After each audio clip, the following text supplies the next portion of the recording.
Hey, thank you, Bob. Really, this has been an extraordinary welcome. I had my first class this morning. Some of my students are here on civil rights and public policy.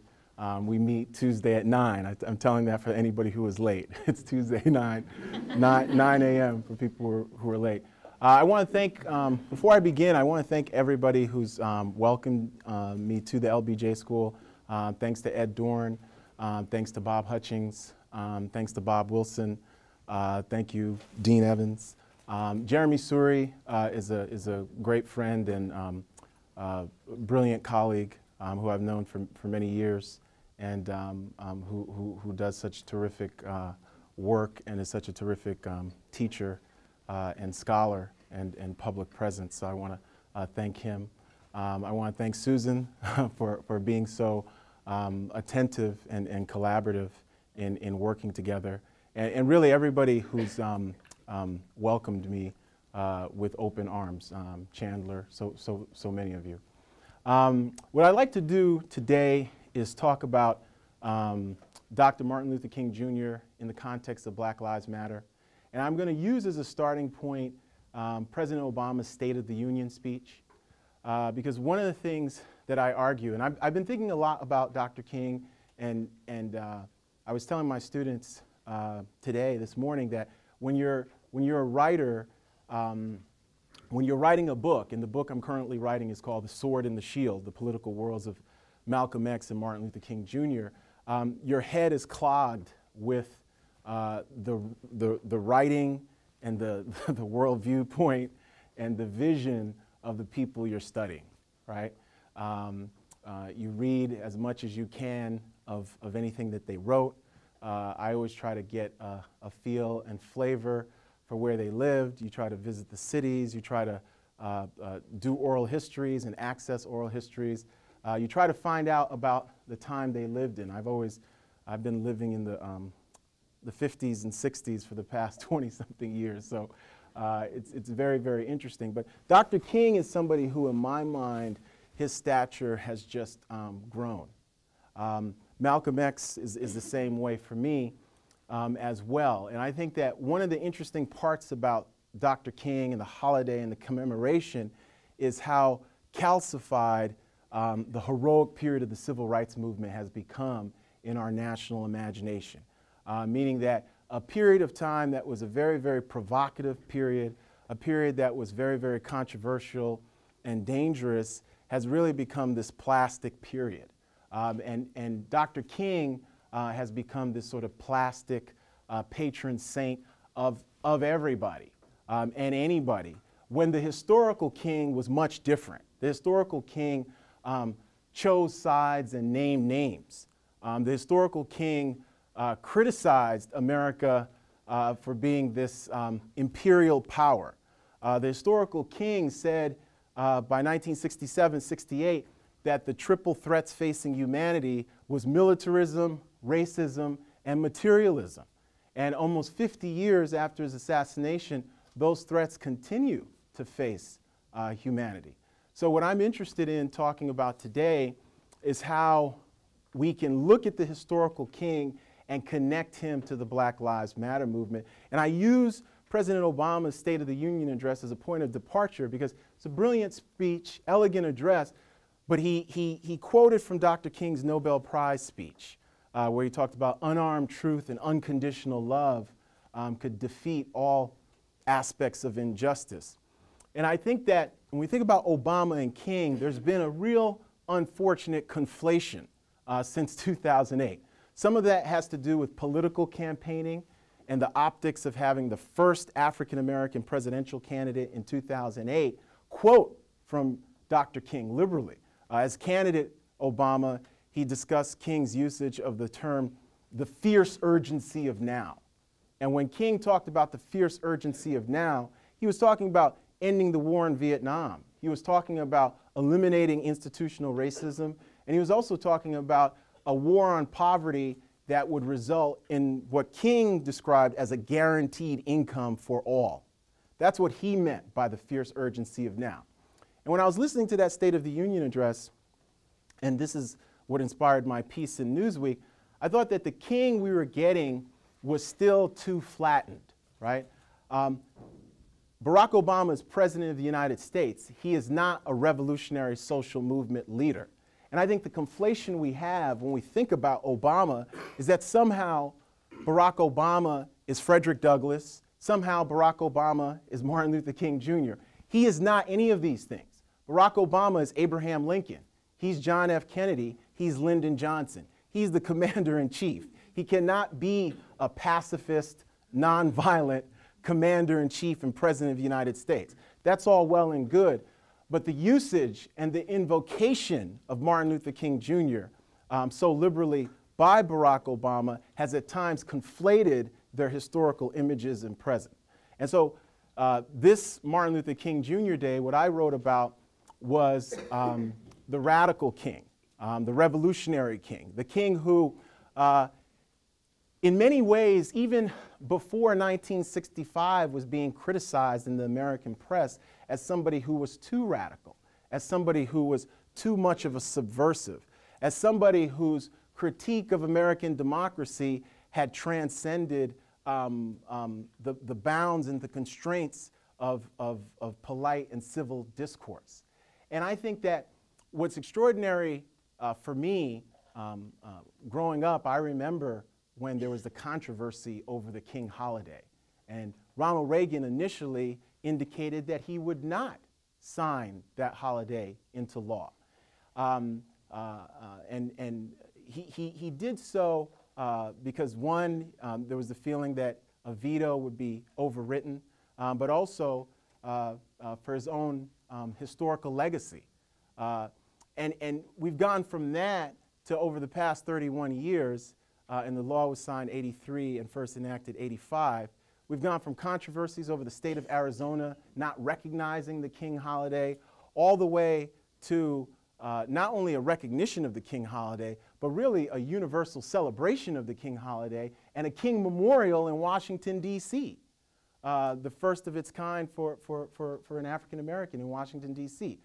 And all that is to say that the historical king juxtaposed against the king that we remember contemporaneously, it's two different visions.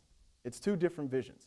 The historical king is someone who upset a lot of Americans. When we look at polling data of the period, the high point is going to be both after the March on Washington and the Nobel Peace Prize. But then in public data, including among African Americans, he's going to have less than a 50% approval rating. By the late 1960s, King is seen as an overly aggressive political critic of everything. Racism, the war in Vietnam, poverty, the way in which our political leaders are operating. There's a racial fatigue that sets in within King's lifetime, and it's a narrative that is transformed by his assassination Thursday, April 4th, 1968. And so for me, what I want to talk about this Martin Luther King Jr. Day, and I know it was yesterday, but if you're, for me as a black man, I take that whole week off, right? What I want to talk about is that historical king, and what does it mean to recognize the historical king in our own time and connect that historical king to the Black Lives Matter movement. Because I think when we look at the historical king, and by historical king, I mean, you know, Martin Luther King Jr. was born in Atlanta, Georgia, January 15th, 1929. His public career starts in 1955. He is a graduate of Morehouse College, Crozer Theological Seminary, and receives a PhD from Boston University. But his public career starts when he is the new pastor of Dexter Avenue Church in Montgomery, Alabama, and he becomes a spokesperson for a grassroots movement that is led by black women and men in Montgomery, Alabama. So he becomes a spokesperson. He's not the leader of the Montgomery Improvement Association. That's Joanne Robinson. He's not the architect of the campaign to boycott the buses. That's going to be Rosa Parks and E.D. Nixon, who's a local activist who works for the Brotherhood of Sleeping Car Porters, who's a member of that union. He's not going to be the person who is organizing the carpooling that allows the bus boycott to continue for 381 consecutive days until segregation on buses in Montgomery, Alabama is defeated, right? But what he is going to be is the preacher who can mobilize the Montgomery community over that period of time, 1955, 1956, and he's going to leverage that and start the Southern Christian Leadership Conference in 1957. And that's where he meets, that's when he meets Ella Baker. And Ella Jo Baker is going to be the black woman who is really one of the key unsung heroes of the civil rights period, because she not only is an ally and an advisor to Dr. King, she's the person who founds the Student Nonviolent Coordinating Committee, or SNCC. And SNCC is going to be really a group of interracial civil rights activists that is the most important local civil rights group of the 1960s. It's SNCC who goes into Mississippi, Alabama, Southwest Georgia, and Arkansas and tries to help local people organize themselves. So SNCC believes in small d democracy. Later, of course, the scholars have said that they believed in participatory democracy. They never used that word in meetings. I've interviewed them.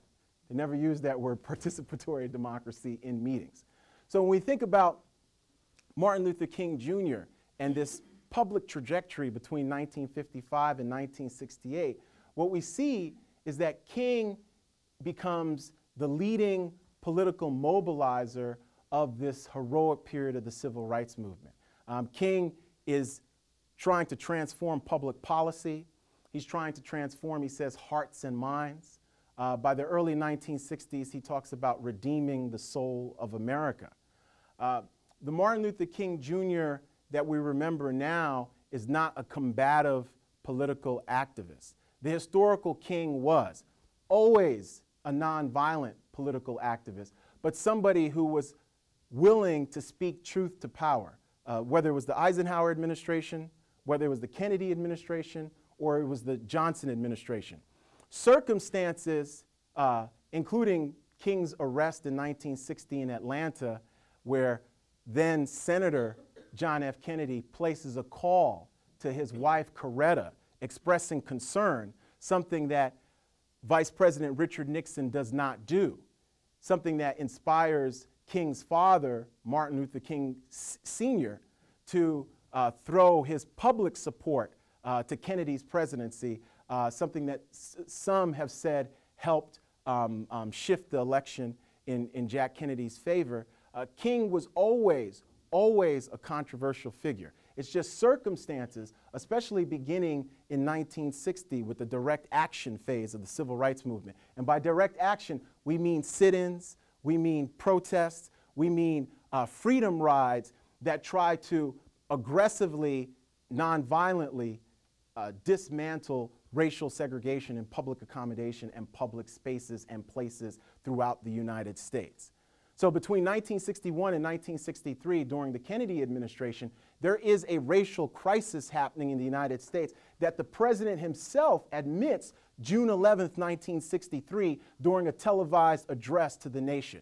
And June 11th is the day of George Wallace's stand at the schoolhouse at the University of Alabama, right? Local civil rights activists in Boston, led by Ruth Batson, are trying to desegregate Boston's public schools that same day. And that's going to lead 10 years later to Judge Garrity's order and desegregation and busing in Boston. And after Kennedy's speech, Medgar Evers, the civil rights activist and field secretary of the NAACP, is going to be assassinated in his driveway in Jackson, Mississippi. But when Kennedy speaks that evening of June 11th, 1963, he says that there's a revolution happening in the United States and that revolution could be violent or peaceful.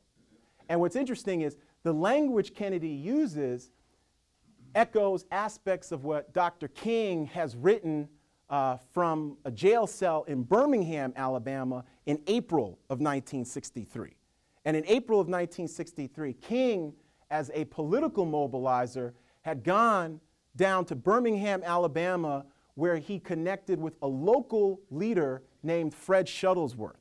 And it's in Birmingham that King would help mobilize a political movement that, with the aid of young children, children as young as 8 to 11 years old, who were incarcerated for trying to desegregate public spaces in Birmingham, Alabama. The city commissioner infamously was Eugene Bull Connor, a noted opponent of the civil rights movement dating back to the New Deal.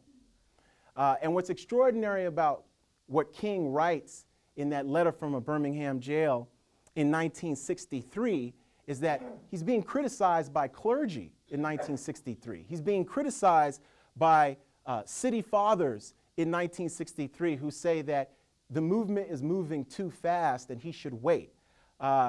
He says that the young people who are being arrested and incarcerated and brutalized, remember, they're being attacked by German shepherds. There's fire hoses that are strong enough to tear the bark off of trees, and this is being filmed by local television stations as well. And there's going to be a national feed into CBS.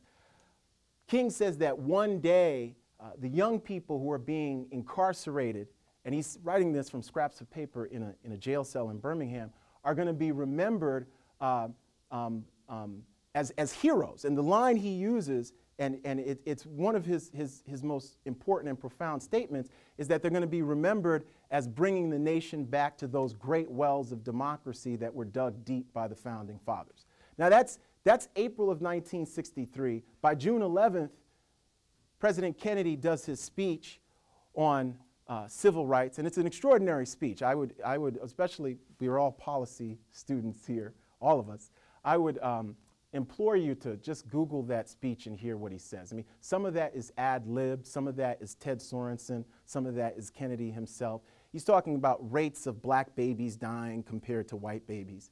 He's talking about the fact that there's disruption and disorder in virtually every city in the United States. He says that the United States can't say that there's equality for all and no master race except with exception to the Negro. This is a sitting American president. It's an extraordinary speech. He says this notion of civil rights is as old as Scripture and as clear as the Constitution, and that civil rights is a moral issue, right? He's echoing the language of Dr. Martin Luther King Jr. By the time we get to the March on Washington, August 28, 1963, and remember, the March on Washington in 1963 is really an idea that comes from A. Philip Randolph and a March on Washington movement in the post-war period between 1941 and 1943. A. Philip Randolph was the labor activist who organized the Brotherhood of Sleeping Car Porters. And so before Dr. King, the most venerable civil rights activist in the country who was African American was A. Philip Randolph. And so the March on Washington is inspired by that initial march, and that march was a threat to President Roosevelt that there was going to be 100,000 men who would march on Washington if there wasn't an executive order issued to desegregate the military. And Roosevelt issues that executive order. It doesn't necessarily have the teeth that supporters want, 8801, but it provides great symbolic ballast to the eventual desegregation of the U.S. military. When we think about that March on Washington speech, and again, this is all a preface to my real talk, by the way. When we think about that march, now you know what my students historically have felt like. They're like, what? When we think about that March on Washington speech, this is before we get to 65 to 68, a really revolutionary time for King. This is when King is still considered in the mainstream. It's a very combative speech. That speech is a speech that calls for reparations. He begins that speech by saying, now is the time to make real the promise of democracy. That speech says that we come here to Washington, D.C., the nation's capital, to cash a check. It's a check that's been stamped insufficient funds, but we refuse to believe that the Bank of American Democracy is bankrupt.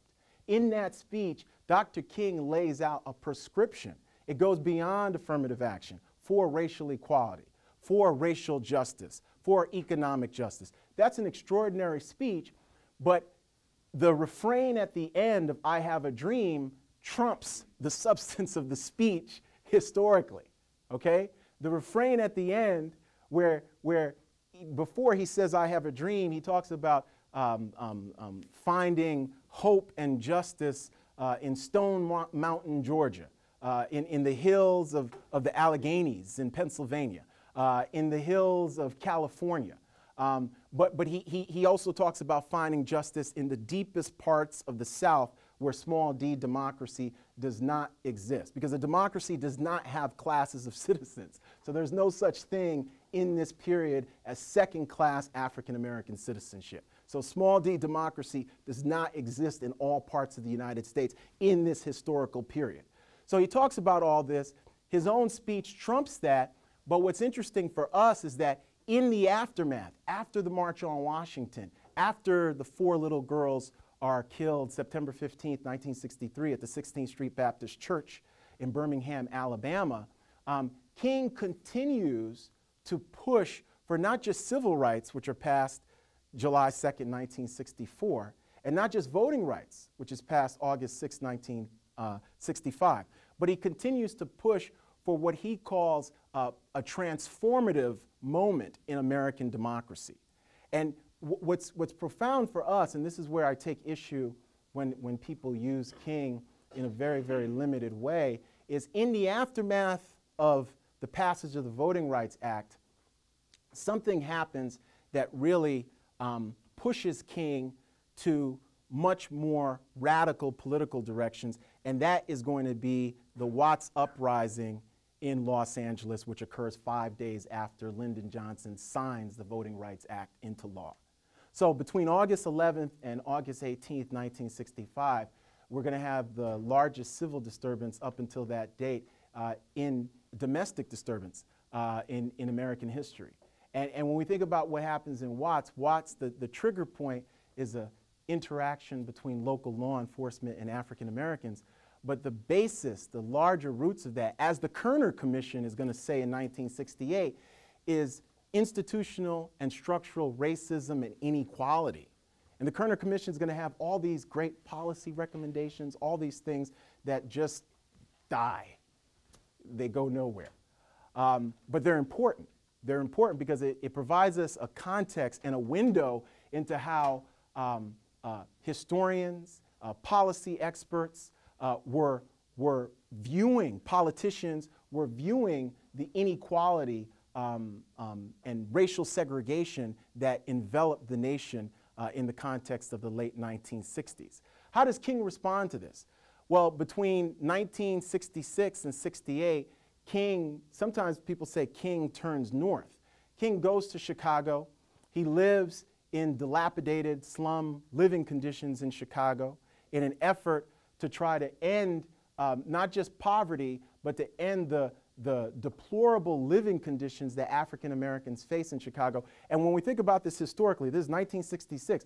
50 years later, the situation in Chicago has gotten worse for African Americans. There are more young African Americans dying every day in Chicago through gang violence and gun violence now than in 1966. And so when we think about what King is doing very quickly between 66 and 68, and then I want to talk about Black Lives Matter. Between 66 and 68, King is trying to help mobilize a national anti-poverty movement. The anti-war movement is going to come by 67. He's trying to do this on a number of different fronts. He's trying to organize locally in Chicago. He's trying to hook up with anti-poverty activists, not only in the South and the West Coast, but anti-poverty activists who are dealing with white poverty, Native American poverty, and Mexican American poverty. The reason why the Poor People Campaign decides to have a caravan to Washington, D.C. that includes black folks from Sparks, Mississippi, Latinos from California and New Mexico, Native Americans, poor whites, is because King, by the end of his life, says that poverty is a national issue. It's an issue that certainly transcends race, but it's an issue that specifically is disproportionately impacting African Americans. What the Poor People's Campaign is trying to do is get massive legislation. It's trying to get public policy. King and Abernathy, James Lawson, but also Beulah Sanders, Johnny Tillman of the National Welfare Rights Organization, they're going to build what becomes known as Resurrection City right in Washington, D.C., and stay in Washington, D.C., nonviolently, until there is massive legislation that provides a guaranteed income to every American. When King announces this plan, the backlash begins immediately. Newspapers say that King is planning to come to Washington, D.C. and foment insurrection. That's what New York Times and Washington Post, Chicago Tribune are saying. Others are saying King and Stokely Carmichael, who visits with him, are the Batman and Robin of subversion and dissension in the United States. And they use that term, Batman and Robin. I don't know who's Robin there, because Stokely must be Robin, but he's taller than Robin. So when we think about what's going on with King, this is contemporaneous or analogous with King coming out against the Vietnam War. So King comes out against the Vietnam War, influenced by Carmichael and others, I might add, April 4th, 1967, his famous Riverside speech address. And coming out against the war 1 year to the date of his assassination, really all hell breaks loose. King's stature as the most important black political activist of his generation, and really the moral leader of the civil rights revolution, is immediately diminished. New York Times says that civil rights and anti-war activism don't go hand in hand. Whitney Young of the Urban League and allies of Dr. King say that he was wrong to conflate civil rights with anti-war. King himself is shocked at the level of vituperative reaction against him and says that people were fine with me saying we should be nonviolent in Birmingham and Selma, but when I say we should be nonviolent, when young people are dying in Vietnam, all hell breaks loose. So what's important about the Revolutionary King, especially between the period of 66 to 68, is the level of negative response that King receives. King becomes a pariah in his own lifetime. And so very quickly, before talking about Black Lives Matter, his final days are very important. He dies in Memphis, Tennessee, less than 4 years after dining and being feted by royalty at the Nobel Peace Prize celebration, right? And he dies trying to assist 1,000 black garbage workers who are working for starvation wages in Memphis, Tennessee. And one of his last speeches before he dies, King, who's been leading demonstrations all around the country. In Memphis, one of those demonstrations had become violent by young people who were not part of the march. And there's an injunction against marching. King says that they didn't let fire hoses and dogs turn them around in Birmingham, and they're not going to let any illegal injunction turn them around in Memphis. It's going to defy the court order. He's been receiving a lot of criticism. He knows that he is deeply, deeply unpopular, not with the people in the audience, but nationally. He says that all we say to America is be true to what you said on paper. He's talking about the Founding Fathers. He's talking about the Declaration of Independence and the Constitution.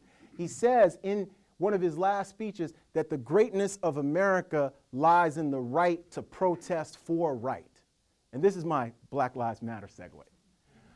When we think about the Black Lives Matter movement, it's received a reaction that is similar to the latter-day King.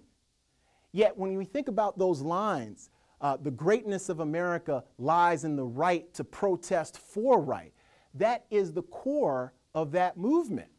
This idea that protests, demonstrations can actually transform public policy, can actually change laws, can actually change and transform institutions. So my point really in the essay I wrote, but also here, is that there is a direct link between the way in which we ignore the radical and revolutionary king to our own detriment, right? The way in which politicians talk about one aspect of Dr. King's legacy, one aspect of his political activism, and they contain and constrain the rest that is connected to this contemporary manifestation of the civil rights movement. Black Lives Matter is not something new in that sense. They are not aliens from Mars who've taken over the bodies of black people and young white people and Latino people who are part of the marches. They are part of this continuing tradition of political struggle and political mobilization. But it's one that, like we did then, many Americans feel uncomfortable with. Civil rights was not always considered a moral or national good. No. We have rewritten that narrative, and now we claim that everybody was on board with civil rights. Bernie Sanders, Donald Trump's going to be saying he was at the March on Washington. He was alive in '63, right? And we can't check because 250,000 people were there. There's no big picture March on Washington portrait where King is right there and we're all behind King waving, right? There's no March on Washington selfie. You can say you were there if you were alive, right? Everybody's saying they were part of the civil rights movement. That's not true. It was a controversial movement. It was a disruptive movement. It was a movement that tried to disrupt the status quo. And King, even though King was nonviolent, there's a reason why Southerners had placards of King all throughout the South that said he was a communist and he was public enemy #1. He was trying to transform their way of life, even as he was saying he was going to do it nonviolently. He was trying to compel a new, expansive vision of American democracy, and he was doing it through political protest and strategies and tactics that went at the heart and the core of structural racism and inequality in the United States. Some people found that very problematic, very problematic. So when we think about Black Lives Matter, and we think about Dr. Martin Luther King Jr., these are not separate and distinct phenomena. What we've done is we have segregated King from the historical context and time that produced King. We have a memory of King that is not the historical and living Martin Luther King Jr. We have a memory of King that King becomes this kind of teddy bear where he'd give us all a big, great hug. You know? And so Dr. King is your best friend, when in fact, he was the single most courageous and bold voice speaking out against the Vietnam War by 1967, against entrenched poverty, against structural racism, against inequality at a local, regional, national, and global level.